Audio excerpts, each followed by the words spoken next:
Thank you everyone for being here today for our webinar, Building Interprofessional Coalitions to Create Change in Healthcare with Dr. Alicia Valenti. Just a couple of housekeeping items before we get started. I am currently recording this webinar and it will be available in the Graduate Studies Support Center Skill Up page, typically within 24 hours. Also, we do have live transcription available. If you're interested in the scrolling subtitles, you can turn these on. If you hover over the bottom of your Zoom window to see the controls, then you can click the CC option and choose Show Subtitles. You can also turn these off at any time. And with that, I will turn it on over to Dr. Valenti. Hello, everybody. It's great to meet you. My name is Dr. Alicia Valenti. I am an assistant professor at the UMass Chan School of Medicine in the Department of Emergency Medicine at the University of Massachusetts. I graduated residency in 2016 from the University of Pennsylvania. Afterwards, spent 4 years in the Indian Health Service in Northern Arizona, and now I'm back in academics at the University of Massachusetts. My academic focus is health equity with more of a focus on community engagement, community organizing, public policy, and diversity, equity, and inclusion. I'm giving this talk to you guys today about a really exciting project we have going on at the University of Massachusetts that I'm spearheading called Safe Worcester. And through this presentation, we're going to talk about how I built this coalition, how our different team members get together in this coalition, and sort of how we're really engaging in the community to help health outcomes. Okay. Oops, let's go back. So conflicts of interest. Nobody's paying me for this. A lot of the source of theory in this presentation is from the Health Equity Scholars program that I took to gain a lot of these skills. I know there's a lot of different models of leadership, a lot of different models of team building, but this is the one I know, this is the one I follow, so this is the one I'm presenting on today. And lastly, I truly believe in this stuff. So while I was working for the Indian Health Service, working in a community with high needs, you have the privilege and the opportunity to use social determinants of health in every single clinical decision and realize that you cannot create good health outcomes for your patients or the community without being wholly community engaged. When I came to the University of Massachusetts, I wanted to add that to my clinical practice and to my academic focus and use my privilege as a physician to elevate the voices of those who experience health injustices and then help them advocate for themselves to create structural change, just to help to eliminate health disparities. So this is one of those endeavors. So the objectives today. One, I want you guys to understand the large scope of a comprehensive program because the program I'm going to lay out for you is huge and has a lot of moving parts. The second, we're going to conceptualize on how coalition building is achieved and what it takes to build a coalition, and then also appreciate that there are different models of leadership and different models of team building. So first, as with any coalition and with anything that's passion forward, it starts with a story. So I moved to Massachusetts in 2020 and started at the University of Massachusetts a week before the shutdown with COVID. And I'm an emergency doctor. So it was a crazy year. And by the summer of 2021, I had just bought a house. Everybody was itching to get outside. And I remember being outside on the front porch with my son. And I live about a block away from a pond. And my son at that time was about 2. And he really liked watching the trucks go by. Our street in front of our house is a little bit busy. So we were sitting on the porch and he starts saying, "Fire guck, fire guck." And I look and there was 1 fire truck, and then there was 2. And then there was an emergency response vehicle with a boat behind it, and then an ambulance. And I looked and I'm like, oh crap, somebody drowned. And by the robustness of their response, it's probably a kid. We find out the next day that it was a 16-year-old who went on a rope swing, fell into the pond, realized he didn't know how to swim once he was in there and drowned. My neighbors tell me that he was recently resettled from Latin America, and his father was out there audibly crying for night after night after night after that. Less than a month after we had a tragedy in the city that I work, Worcester, a police officer, Officer Familia, died while trying to save a 14-year-old kid who was drowning in a local pond. Apparently, the officers had no water safety equipment in their cars. He jumped in with multiple teams that were drowning, and unfortunately, he and the one team both succumbed. So this got me thinking, I have skin in this game, and what the heck is happening? I grew up on the Jersey Shore, where, like, when I was a teenager, we were dumb. We would jump off bridges into marinas. Nobody ever drowned. Whenever we heard of drownings, it was be like some vacationer who came in, nobody local. So what is this problem? And I just thought to myself, how big is this scope? So the first thing I looked at was the CDC, and because the CDC has data on a bunch of injuries, including drowning. And looking at Massachusetts, it doesn't look like there's too much, right? But I thought to myself, there has to be more granular data than this, because where I live, I personally witnessed 3 in a month. So there has to be more than this. But because of information blocking, you can't get any more granular. So then I went through the news. It turns out in 2020, 125 people died in the state of Massachusetts, secondary to drowning. Before that, the average was like sort of in the 60s to 80s. So this was a huge jump.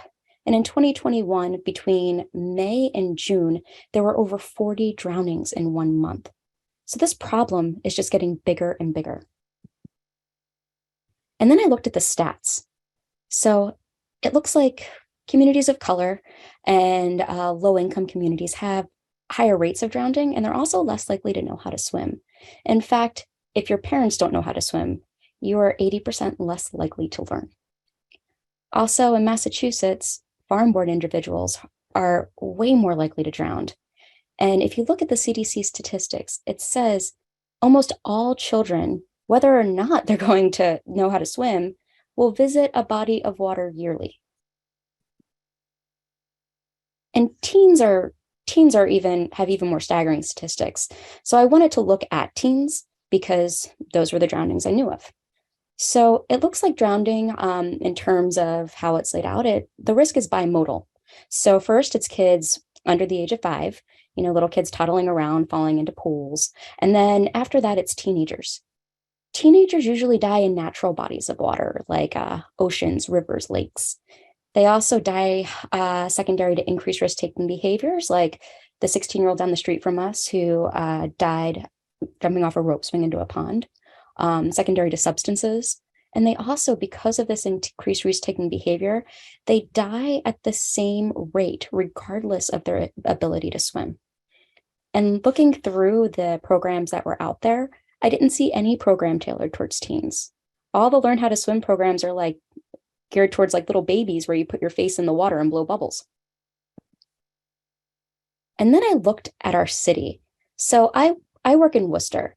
Worcester is the second largest city in New England, outside of Boston. It has a 20% poverty rate. About 20% of the folks who live in Worcester identify as farm-born. And we also don't have any public pools. We have 5 natural bodies of water, 5 ponds that are set up as swimming recreation areas every summer. And to boot, we're also the largest refugee resettlement area in the Northeast. So in the summer of 2021, there was 2,000 Afghani refugees who were relocated to New England, and most of them were settled around Worcester. So I'm thinking to myself, oh my gosh, we're having so much risk, and this risk is just growing. So then I looked to get more granular data because, again, I'm a health scientist and I move by data. I want to see the scope of the problem. So I called around to some of my colleagues and I called around to the EMS folks because being in emergency medicine, we work very closely with EMS, and a lot of our colleagues are also EMS coordinators. And I looked at the run sheets between 2015 and 2021 of the drownings of one EMS company, which is the biggest EMS company, Worcester EMS, in the area. And this is sort of the stats from those couple of years. And if you look, there are a lot of drownings for these kids that are in the above 5 and less than 18 age group. So this made me think a lot. And the biggest thing that it made me think of is, I don't know what the heck to do about this problem. I identified this problem. I identified a problem that's likely to grow because we are having more and more refugees coming in, and there are more and more people who are going to live and grow up in Worcester and don't know how to swim, and that's the only place to go when it's so hot in the summer. And plus, I live down the street from a pond myself. I don't want my kids to be a statistic. What do I do about this? So the first thing I did was I got skills. As a physician and as a clinician, I'm really good at working in the ER, but I know nothing about community organizing. I know nothing about building a team. I know nothing about analyzing this stuff. So I was in way over my head. So I was lucky enough to write this up and get accepted into a program through the Cambridge Health Alliance at the Harvard Center for Health Equity, Education, and Advocacy. And this was a cool program. It was a mid-career program. It had a fairly large cohort. I think there was 50 of us. Half of us were physicians, half of us were non-physicians, all health scholars, all working towards health equity problems. And they taught us about how to engage in a community effectively, how to effectively structure a program, and gave us really good mentorship about how to get it off the ground. And a lot of the theory that I'm going to tell you is from this program. So the theorists that they focused on in terms of creating coalitions was Marshall Gantz. So if you think of Marshall Gantz, he's sort of like the Steve Jobs of the community organizing world, right? He went to Harvard for like a year, decided Harvard isn't for me, went back to California, joined the farm workers movement, was there for 15 years, and then later in life went back to Harvard and got a PhD in sociology. And now his whole expertise is teaching people how to lead, how to build effective coalitions, and how to create systemic community and political change. So my first question was, all right, this is a big problem and I need a lot of people. So how do I organize a coalition? So first I had to think of definitions, right? Because you need to know words and definitions of words in your head in order to communicate effectively with people and in order to really make something happen. So what I knew how to do is I knew how to mobilize.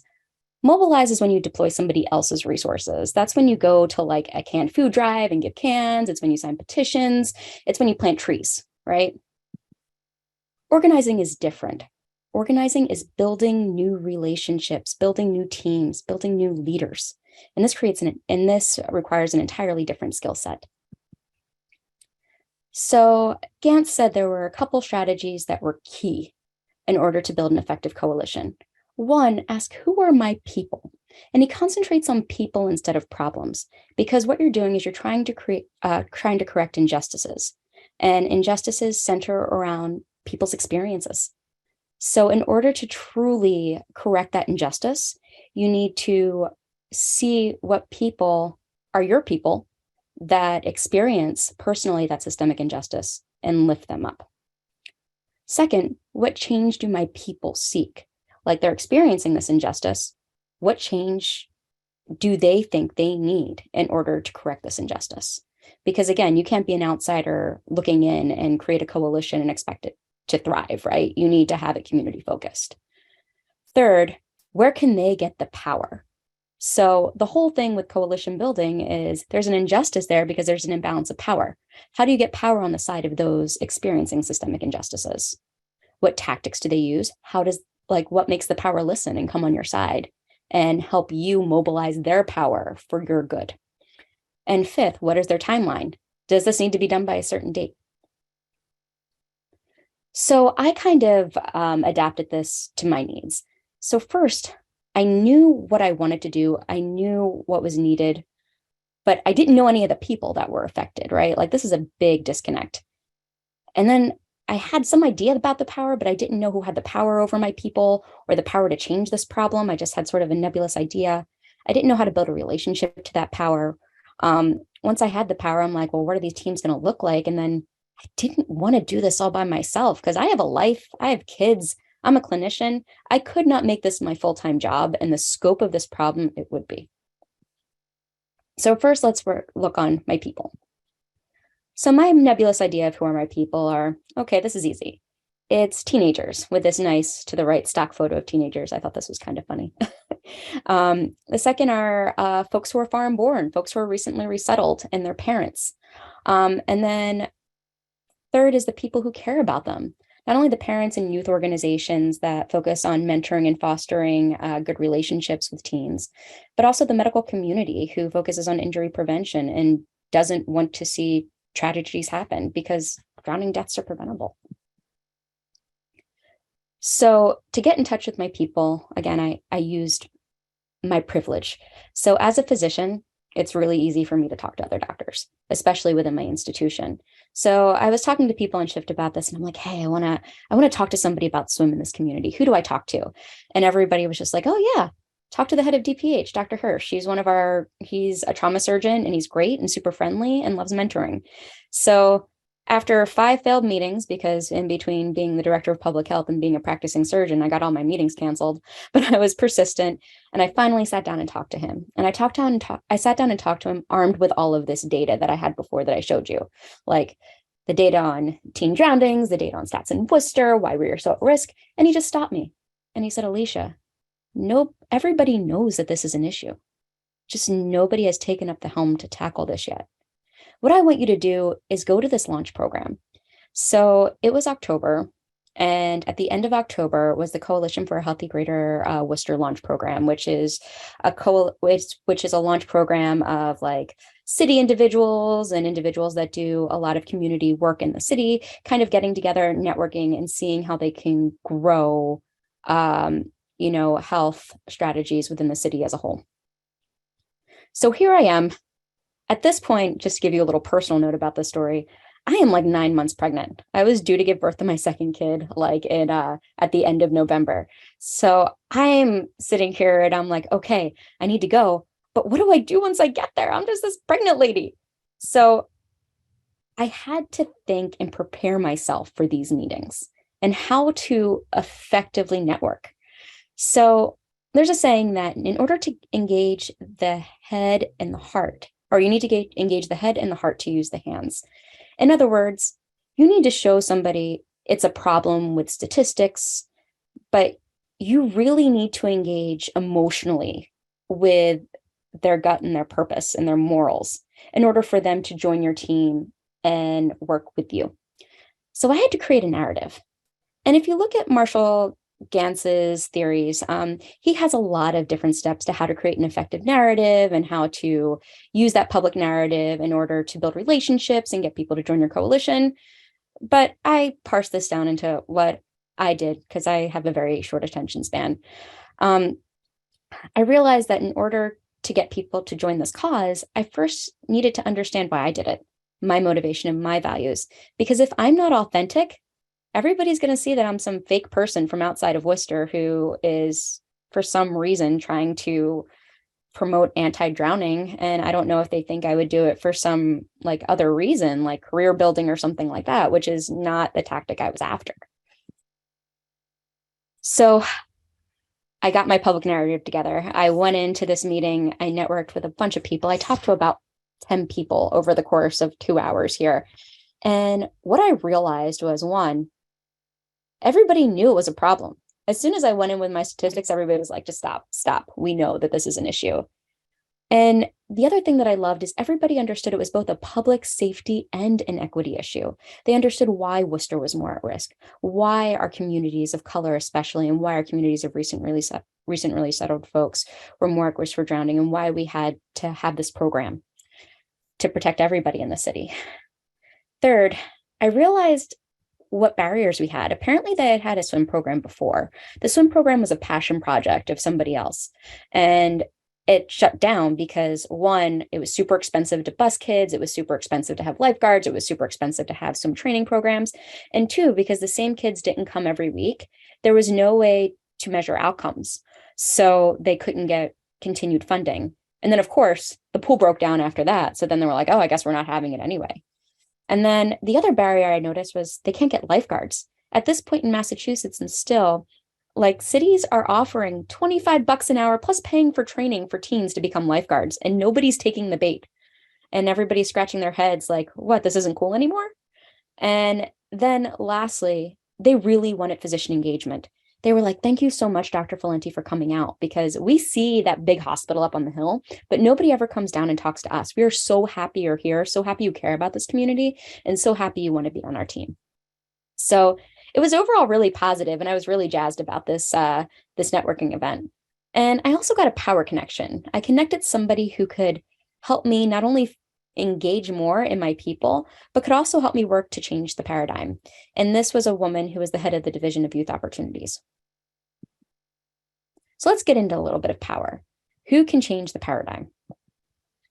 So when you think of power, you think you have to identify what power you need, right? You want all your relationships to be intentional. You don't want to waste extra energy. So one, you think, what do we want? Two, you think, who has the resources to create the change? Who holds the power? Three, what do they want? And four, what resources do we have that they want or need? Because again, you're creating a relationship with power. This has to be reciprocal somehow. So when you think of power, you think of what power listens to, right? So scientists, health scientists, which I know a lot of us here are, business people, economists, they all listen to data, and data which supports their outcomes, right? Like for health scientists, you want to see how it prevents deaths, increases health outcomes. For business folks, you want to give them data to show how it increases their bottom line. For politicians, it's a little bit different. When you want to make political change, and I'm sure you guys see this all the time on the news, you want to have a compelling story, right? Because politicians who have a lot of power are pummeled with statistics. What they grab onto and what then moves their constituency, right, moves those hearts, are the stories.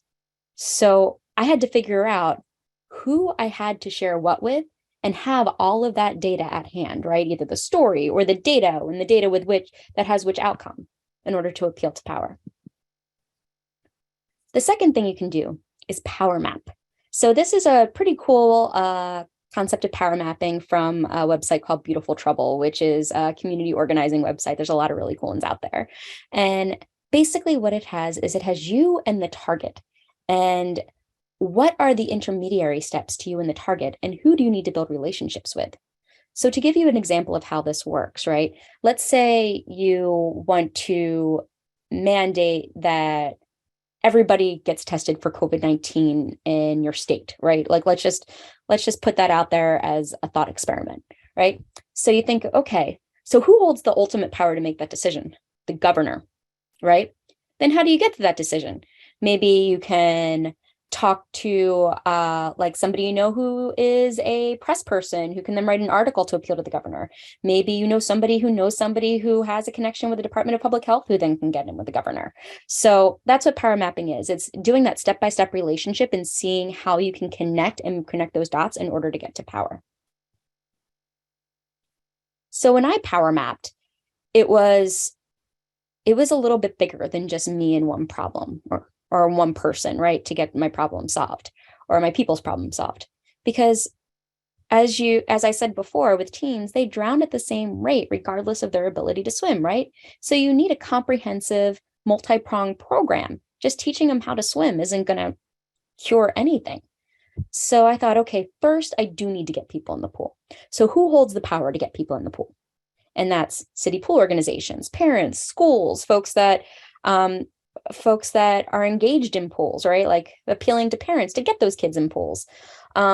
Second is, how do I get kids to learn about water safety and CPR? Because CPR is such an important part of drowning prevention. You need to know how to save a life. And I'm like, okay, how do I get in touch with these kids? I have to get into schools. I have to get in touch with youth organizations. I have to get in touch with CPR certification agencies to see if they can certify these kids and how much it would cost. There's a lot of different powers at play there. And then the third is signage, right? Because you want the public messaging around drowning to change. So then I'm like, okay, who controls public messaging? That's the city of Worcester. That's Parks and Rec, who are in charge of the ponds that people recreate in. So there was a lot of different power to kind of look at here. So next, I knew my people, I knew the power, then I had to build relationships with this power. So when you think of relationships, again, you want them to be intentional. And everybody knows how to make relationships already, right? As humans, it's what we do all the time, every day. So take, for example, you're at a destination wedding, you go by yourself, and you're sitting at a table and there's somebody else sitting at that table with you who also is obviously by themselves. The first thing you ask is, how do you know the couple, right? That's a shared value. You both value your friendship or your relationship with that couple, and therefore you came to this wedding, right? And then you start to have an exchange of interest and ideas. You start to talk, right? So, maybe we're in Denver and I'm like, oh, I came here not only because I love the relationship I have with these people, but I also really like hiking. Do you like hiking? The other person's like, yeah, I love hiking. In fact, I'm going to go tomorrow. And I'm like, interest in resources. I didn't do my background research on where to hike. You did. So maybe we can exchange those. And then we create a commitment. I think this person is a nice person to hang out with. So tomorrow we decide to meet at a trailhead and go for a hike. And then if you value that relationship, you have constant attention and work. You do something to keep that relationship going forward. Now, a lot of people do social media or whatever it may be, right? So the goal of these intentional relationships, just like sitting down at that table, is the one-on-one meeting. You really want to give attention to somebody. You want to engage in their interest, especially if you want them to join your coalition and join your cause. You want to explore their interest. Again, explore what their values are, what your values are, and how they align. Get those hearts to align, get that purpose to align, and then get a commitment.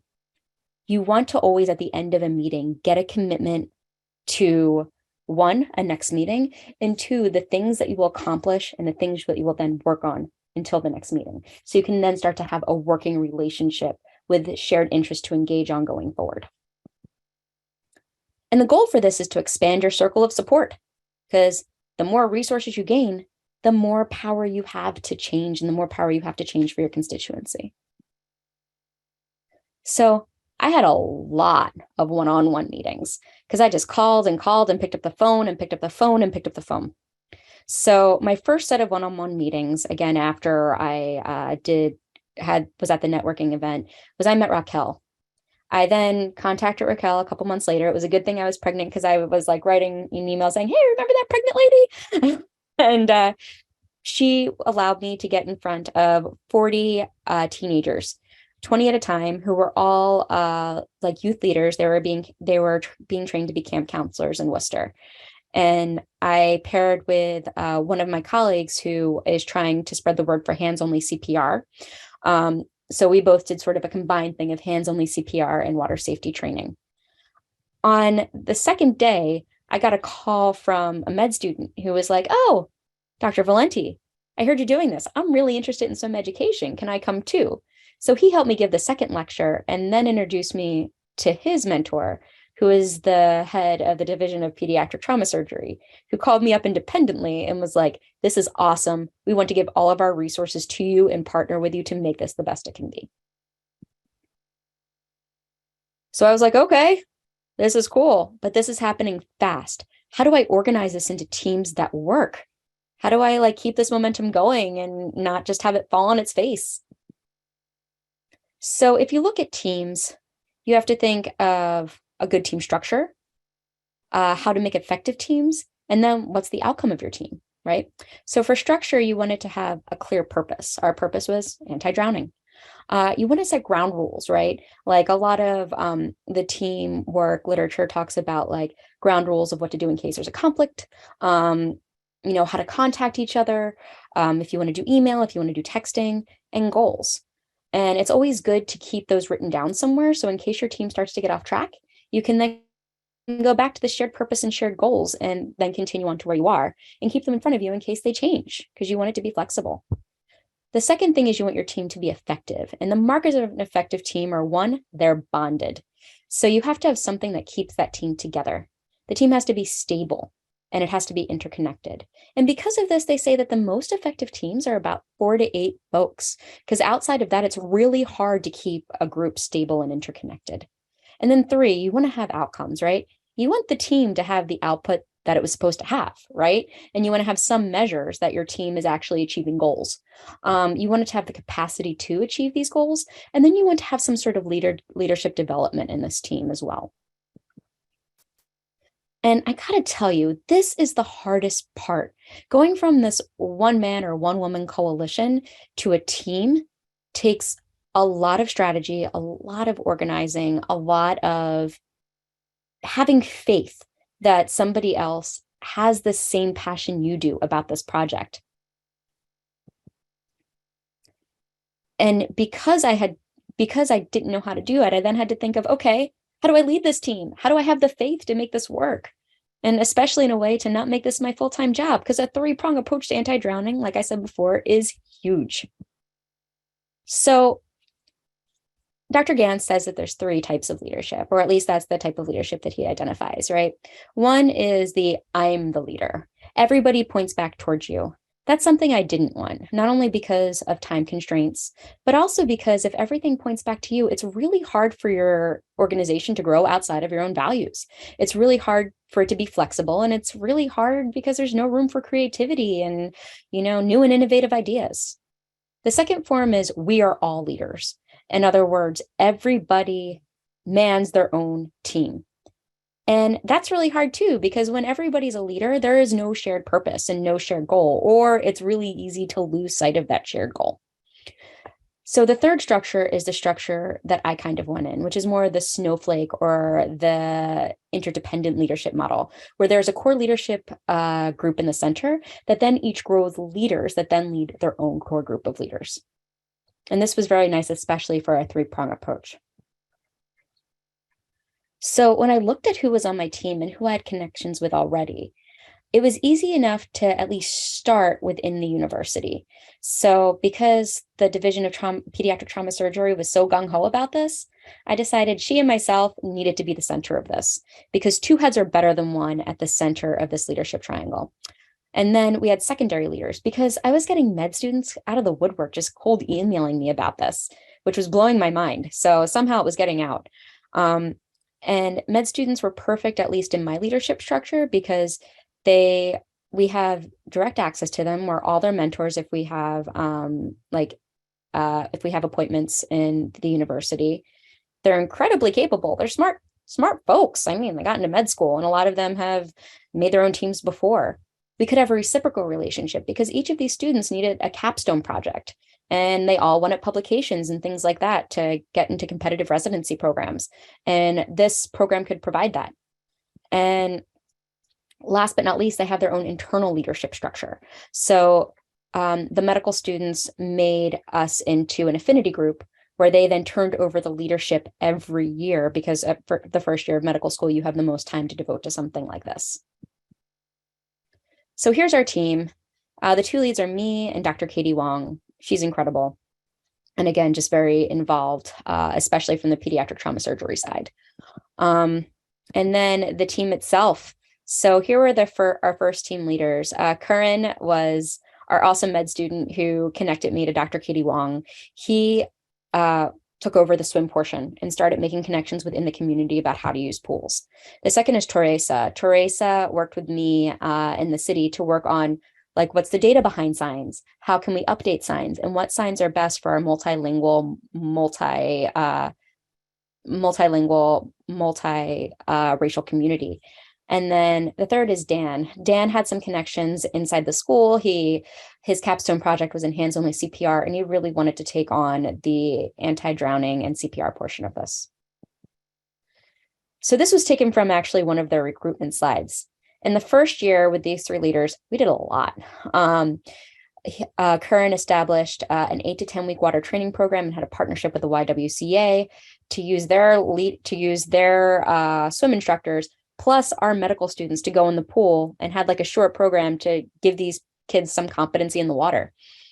Second, Dan started talking to schools, seeing how we could get in the schools, and just scoured to see who the new superintendent was, and just started power mapping that whole arena. And then in public safety and awareness, our most valuable connection is Elvin Familia, who is the brother of the officer who tragically died. He has his own foundation for anti-drowning, who supplied all of the police officers in Worcester and the surrounding areas flotation devices and taught them how to use them, and was very interested in making sure that no other teens in the city that he grew up in and loved died of this preventable illness. So we've had some successes. So one, I think we're really good at keeping the community and our people forward, especially with Elvin and the story Elvin has. Whenever we go into a meeting with the city manager, with the superintendent of schools, with anybody, Elvin is always with us. He's always at the forefront and always there to tell his story. Second, we trained 40 kids out of water. That's a pretty big deal in your first year. We have med students presenting on this at national and regional conferences. Again, we had meetings with the city manager, and we're going for some pretty big grant funding now to try to get this funded and get it going in perpetuity.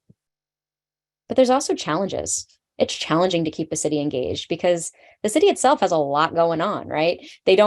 Your passion project is not exactly number one on their agenda. So it takes constant nurturing of that relationship, which I think nurturing is a kind word, but the real word is badgering.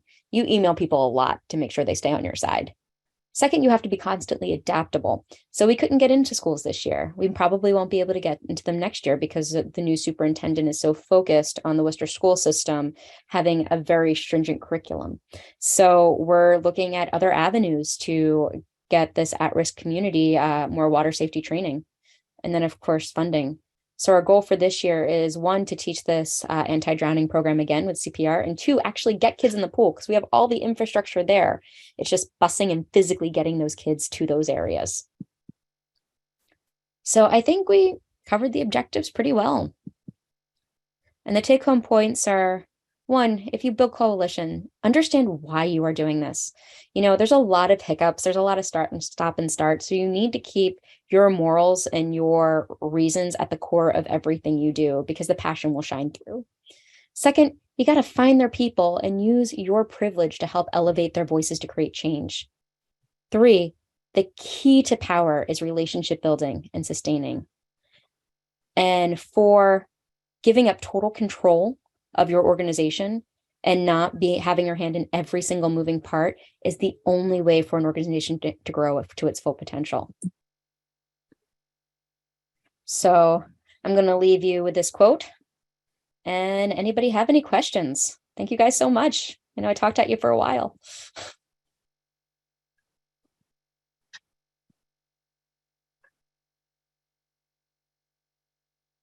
What do you think was the toughest part of this? Was it finding the problem or coming up with engaging the community or getting funders?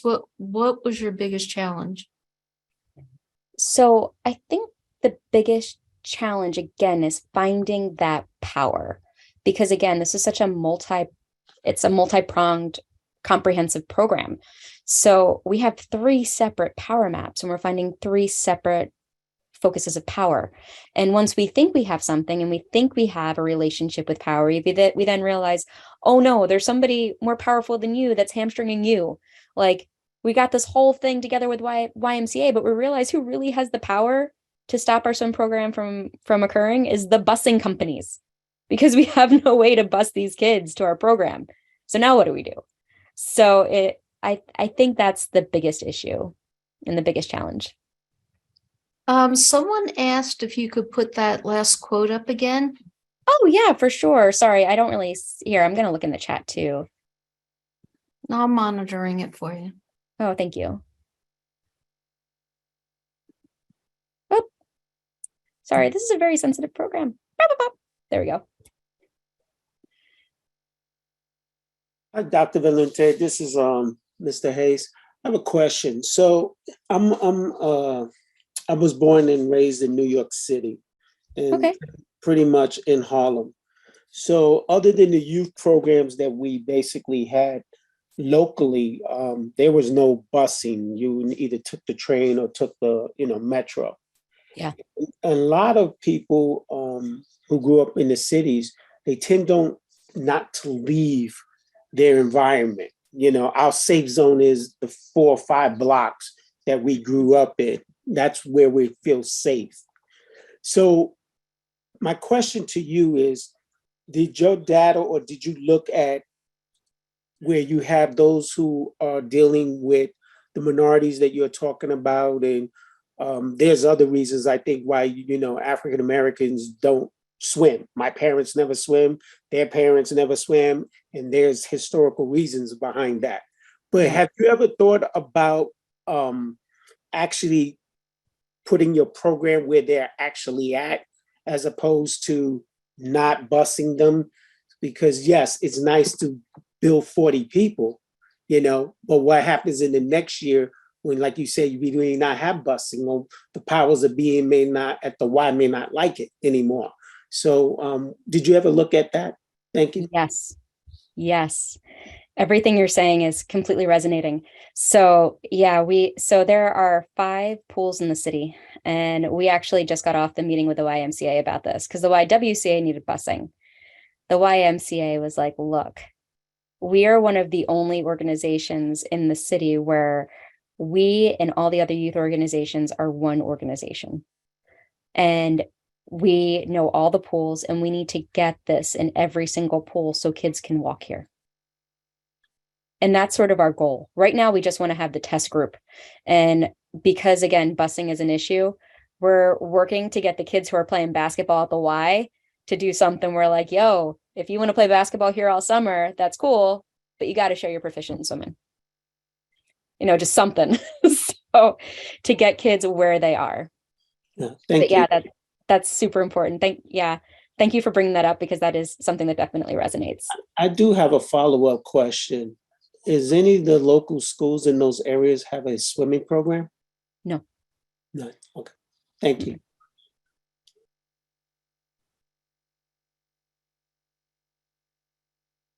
We do have a hand raised, it looks like. Tabitha? Yes, good afternoon, early afternoon or late evening to all. Dr. Valente, thank you for your presentation. This is such a hot topic. It's amazing. This is a conversation my family and I have all the time. I'm one of those parents who did not swim, and I as well. Mr. Hayes grew up in Newark, New Jersey, so go figure. We went to the Hayes West Pool. I thought that was a coincidence too, that you spoke up, but you're right. I think the engagement locally within, their corridors would be helpful. But one question that came to my mind is around the engagement of the parents. So here I am, a mom, and my daughters are just adventurous by nature, right? And so they didn't get it from me because I'm terrified of water. I can get it up to my ankles and I'm good. But have you guys thought about engagement of the parents, like maybe at the parent-teacher conferences through the school, to kind of provide them with education around the swimming, et cetera? Has that been a thought? Yes. So again, that resonates with us too, because especially parents who are non-swimmers, this is a scary topic to throw your kids in a pool. So we, right now we're working with one of the city officials who her whole job is to connect different community organizations. And, if we can't get into a parent-teacher conference, we're hoping we can at least talk to people through those community organizations and have parents involved. Also, we're trying to get stuff in through the pediatric ER because, kids wait there a lot, and it's low-hanging fruit for us because I'm an ER doc and my partner is a trauma surgeon, so we're there all the time. So just some sort of messaging there to get community members and parents more knowledgeable. But yeah, do you have any other ideas? Because I'm all ears.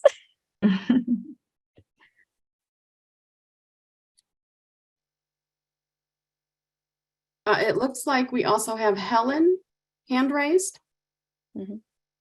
Hi, Dr. Valente. Hi, everyone. This was a great presentation. I'm sorry, my dog is barking at something. I'm trying to run to another room.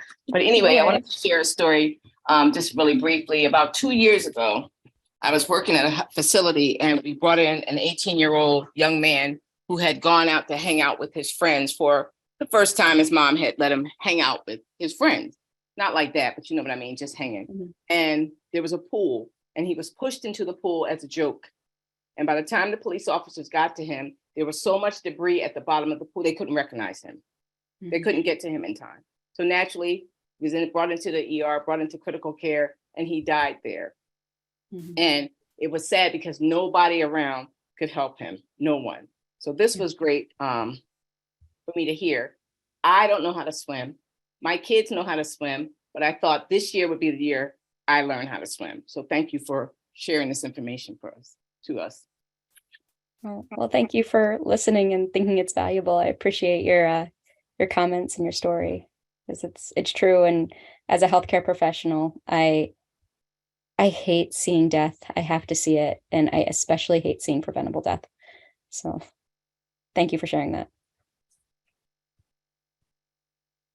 And I want to second what Helen said. This has been an excellent presentation, and it's also everywhere in the chat. Thank you very much.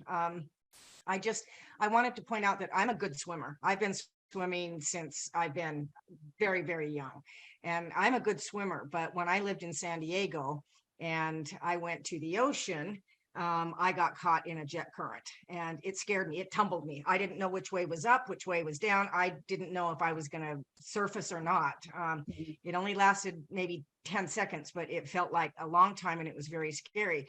So I hope that as you're teaching people to swim and whatever, you also let them know of the dangers of water, and also that, it's a lot different swimming in a pool than it is the ocean, and they need to be so careful, because it is, like I said, I'm a good swimmer, and I was very scared.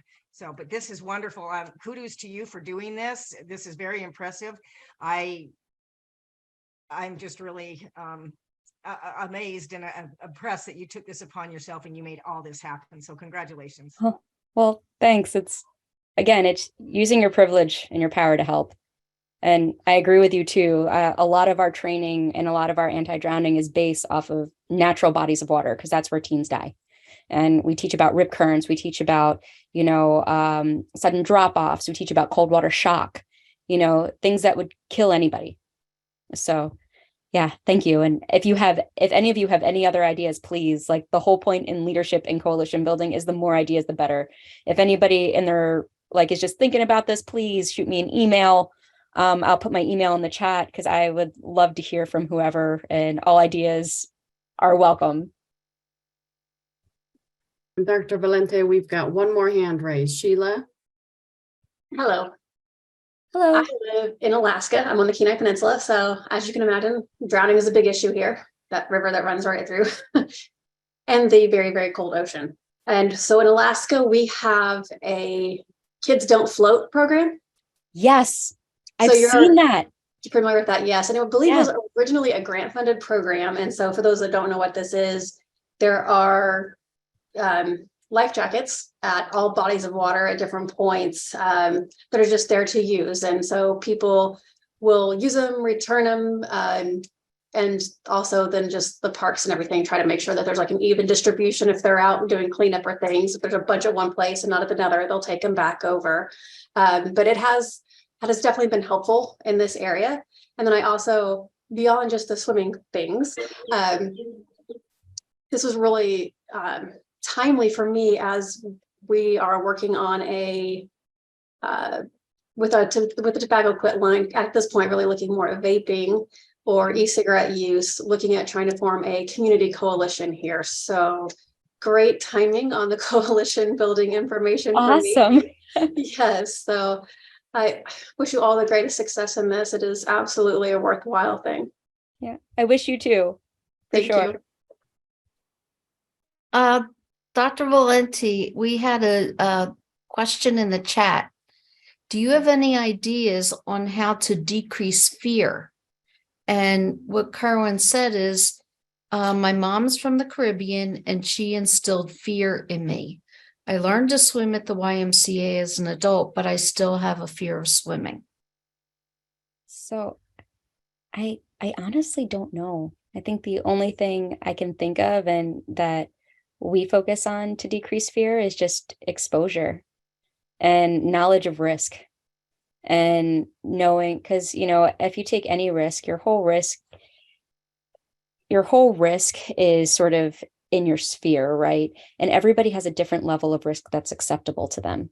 So the most we can do is show people what the risks are and show people how to be safe. But I think fear has a big determination on what level of risk you're willing to take.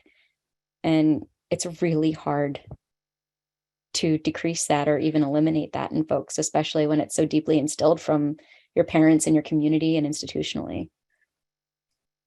I don't know if anybody else has any ideas.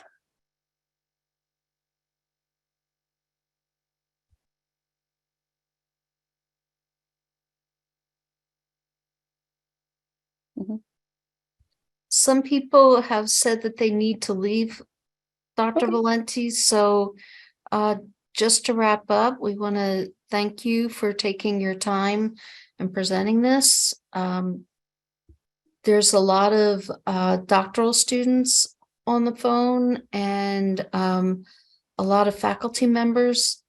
And I'm sure that not only does this translate to what you're doing, but in a way, it also translates to how to prepare and complete a dissertation.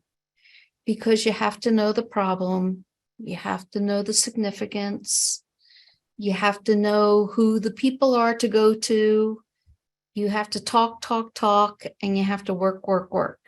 And you have to build some kind of coalition or some kind of sustainable change where you can measure the outcomes in order for that change to stay sustainable and to build on it. So there's a lot of takeaways. So I really think that this was helpful to a lot of our doctoral students.